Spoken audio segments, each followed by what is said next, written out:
Eddie Munson was dead before the bats ever touched him. Because here's the thing. Outcasts don't get happy endings. They get useful deaths, the kind that lets everyone else move on.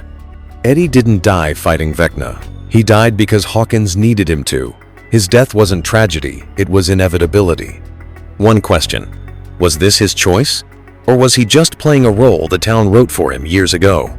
So let's talk about what really killed Eddie Munson. Let me start with a question. Have you ever encountered someone like Eddie? Not on television, but in your school, in your community. That person whose clothing, speech, and interests are all just slightly off. That person everyone somehow feels is problematic, though few can say exactly why. Eddie Munson isn't just a student with poor grades. His situation is more nuanced. He's an existence unrecognized by mainstream narratives. When the camera pans to him, many viewers think rebellious teenager, outsider, problem student. But this categorization itself deserves scrutiny. It presupposes a standard answer, then classifies anyone who doesn't conform as deviant. Hawkins is a typical microcosm of 1980s American suburban civilization. The stability of such communities rests on predictability, that manageable kind of order you can discuss after Sunday church service. Within this order exists a clear social hierarchy. Athletes occupy the top, middle-class kids settle in the middle. And Eddie, wearing his denim vest, long hair flowing, playing D&D, a game certain groups view as satanic. He's difficult to place anywhere, not because he actively resists, but because his very mode of existence operates outside this classification system. Here's the key point. When someone doesn't fit the established track, the system doesn't adjust the track. It redefines that person as someone who doesn't need a track. When Eddie delivers that cafeteria speech about forced conformity, he's not performing teenage rebellion. He's stating a truth he's repeatedly observed. Hawkins' harmony depends, to some degree, on exclusion. Exclusion of those elements that aren't standard enough, predictable enough. So before the supernatural horror descends, Eddie already carries a certain suspiciousness in many people's eyes. Hawkins doesn't need solid evidence to suspect Eddie. It only needs a triggering moment. Now let's talk about D&D, not merely as a game, but as a spatial practice. Many view D&D as a tool for escaping reality, but this understanding is too simple. What the Hellfire Club is truly doing is more political. In a system that relies on screening and classification to function, it creates a space that requires no credentials for entry. Think about who Eddie gathers. Those kids easily overlooked in school hallways. Those teenagers, not cool enough, strong enough, conforming enough to mainstream standards.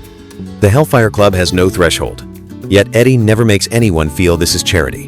In that basement, everyone has a role. Every role has value. Your importance is determined by your choices and imagination, not by origin, appearance, or social standing. Compare this to other power structures in the show. The lab operates through information control, the police system through authority.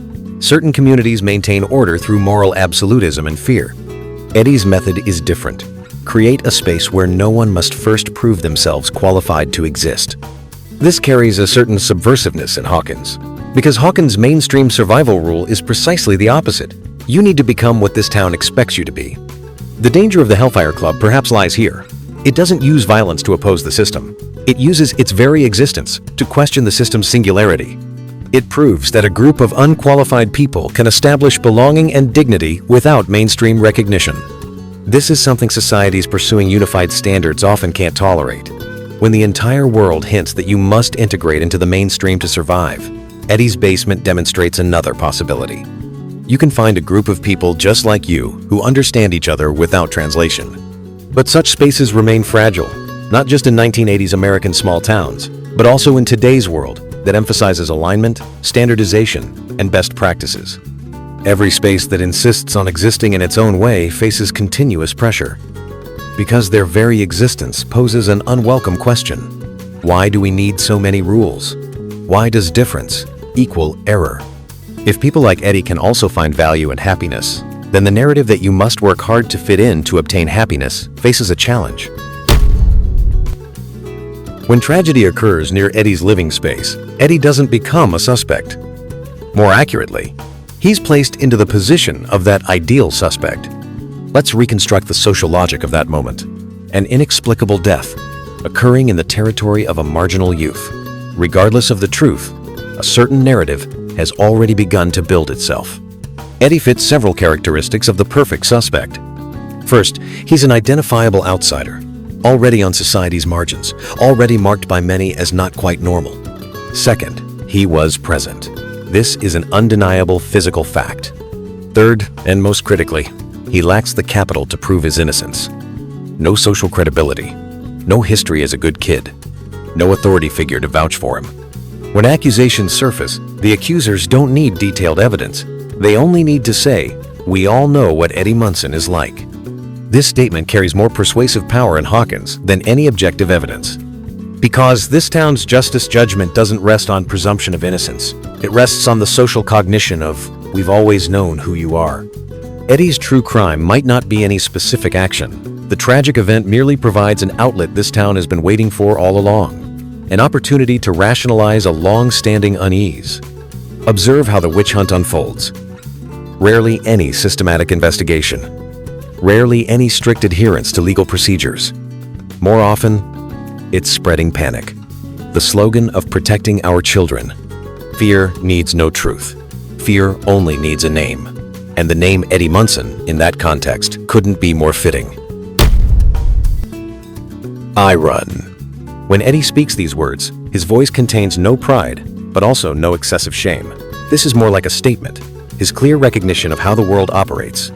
Mainstream narratives might interpret this as a coward's confession, but what Eddie expresses might be something deeper. He knows that in the face of structural injustice, individual heroism often has limited effect. Consider this logical chain. What if Eddie had stayed? Under the existing panic conditions, how could a poor, marginalized young person lacking social capital convince anyone to believe a truth that exceeds common sense? Eddie seems quite clear on this. In this system, the credibility of truth isn't determined solely by facts. It's determined by who's speaking. Iron isn't necessarily moral failure. It might be realistic assessment.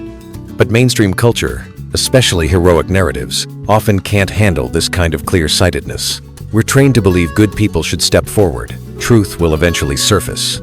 Justice will ultimately prevail. Eddie's running punctures this idealized picture. His action hints at something. The system isn't necessarily designed for justice. It's more designed to maintain order. When order and justice conflict, the former often prevails. But here exists a paradox. This clear-sightedness also brings enormous inner cost. Eddie isn't an unfeeling cynic. His always running isn't merely survival strategy. It's also a continuous source of self-questioning. I've always been running away, always negating myself. Who am I really? He's torn between realism and the longing for meaning. He knows how the system works, yet cannot fully convince himself to accept the emptiness this clarity brings. This constitutes the deeper dimension of his tragedy. Not that he isn't brave enough, but that he's too clear-sighted. Clear-sighted enough to see that disturbing possibility. In certain circumstances, bravery might merely be another name for self-destruction. And once you've seen this possibility, can you still choose bravery without reservation? Let's confront Eddie's final decision head-on, without romanticization and without oversimplified critique. The official narrative tends to present this. Eddie completed his growth arc, transforming from always running to finally brave. Critical readings might point out Eddie surrendered. He accepted the position society preset for him. A dead hero is easier to digest and commemorate than a living outsider. The truth likely lies between these two, and is more complex. In that critical moment, Eddie saw a path that could grant his death clear meaning. Sacrifice in battle, protecting others, confronting genuine evil. This way, his death could possess an almost indisputable value. Not dying as a stigmatized suspect, but leaving as a warrior. This is choice, but hardly entirely free choice. Like someone forced to a cliff's edge. Jumping down is indeed their decision, but the cliff itself wasn't their choosing. When nearly all paths to survival are blocked, when heroic sacrifice becomes the only option that can grant death clear meaning, this choice itself carries a kind of structural coercion. Eddie's tragedy isn't about simply judging whether he's coward or hero. His tragedy lies in this. He seemingly needs death to finally prove his humanity and value. And this world never gave him sufficient opportunity to prove it through living. When he says, "I didn't run away this time," this is both genuine. He truly chose to fight, and also sorrowful. He needs this statement to combat a lifetime of being questioned and self-doubt. And this combat can only be completed in life's final moment. A person lives an entire lifetime, makes countless choices, yet his value can only receive indisputable confirmation through death. What kind of social logic does this reflect? Now we arrive at the part requiring the most self-examination. Because this concerns us, our position as audience. Many people loved Eddie Munson. We appreciated his authenticity, his lack of pretense, that clear-sighted perspective his marginal position brought. We loved how he protected the vulnerable, loved his anger when facing injustice. We loved him, partly perhaps because he represents a mode of existence we don't quite dare fully practice ourselves. But most of us also accepted his death. Of course, we cried. We expressed regret on social media. We said Eddie deserved better, but ultimately, we still understood the story's needs, accepted this narrative choice. Why did we accept this ending relatively easily? One possible reason: Eddie's mode of existence itself was too unstable, too challenging. In this story's world, many main characters have some kind of growth arc. They earn their position through changing, adapting, proving. But Eddie's existence proposed a more radical possibility. You can gain value and acceptance without changing. If Eddie had survived, if after participating in saving the world, he remained that person conforming to no mainstream expectations and was accepted anyway, what would this shake loose? This might mean the entire logic of "you need to prove yourself worthy of acceptance" could be fundamentally questioned. This possibility is too unstable for narrative, perhaps too subversive for our habitual understanding of reality as well. So Eddie's death performs a cultural function. It transforms an untamed, difficult-to-classify existence into a symbol that can be mourned, can be commemorated. We can love a dead Eddie. He's safe. His meaning is fixed in that moment of sacrifice. He won't continue posing uncomfortable questions. We don't need to face the complexity a living Eddie continuing to challenge rules would bring. Civilization rarely directly eliminates outsiders. More common is a more ingenious process, making their disappearance appear meaningful and necessary, giving them a heroic scene, a moving final line, a weeping witness. This way we can say, look, he didn't die in vain. He was a hero. But a question worth pursuing is this: if we truly accepted Eddie, not as symbol, but as a real complex person, would he even need to become a hero? Would he merely need to be allowed to live? Complexly? Imperfectly? Untamed? Eddie Munson is neither perfect hero nor pure victim. He's a real person, carrying fear, courage, clarity, and struggle. His death simultaneously contains the authenticity of personal choice and the inevitability of structural pressure. Acknowledging his choice is genuine doesn't mean we should ignore how narrow the space was in which this choice was made. Acknowledging structural oppression doesn't mean we should strip away his dignity as a subject. What Eddie's death might reveal is this: in a society highly valuing order, those whose very existence questions the singularity of order often face pressure to be transformed. Either transformed into tamed members or transformed into meaningful symbols. Eddie proved difficult to transform into the former, so he became the latter. This isn't a simple "the system kills people" accusation. This is a more subtle process. The system provides a narrative framework that makes certain people's disappearance appear necessary, even noble. We should mourn Eddie. But beyond mourning, we perhaps also need to ask this: if this world truly prepared a position for people like Eddie, not as symbols, but as living complex existences, would they still need to prove anything through death? Eddie Munson's death is tragedy. Genuine, painful tragedy. Simultaneously, it might also be a mirror, reflecting that we still live in a culture more readily accepting dead heroes than living outsiders. And those most unwilling to be simplified, classified, transformed, often pay the highest price. From the moment Eddie first appeared on screen, a certain choice was taking place: accept a living, untamed outsider, or mourn a dead hero with clear meaning. As audience, we chose the latter, but this choice isn't one time. In your life, does that person needing to be transformed exist? That existence, who must either conform or be marginalized? Perhaps that person is some part of yourself.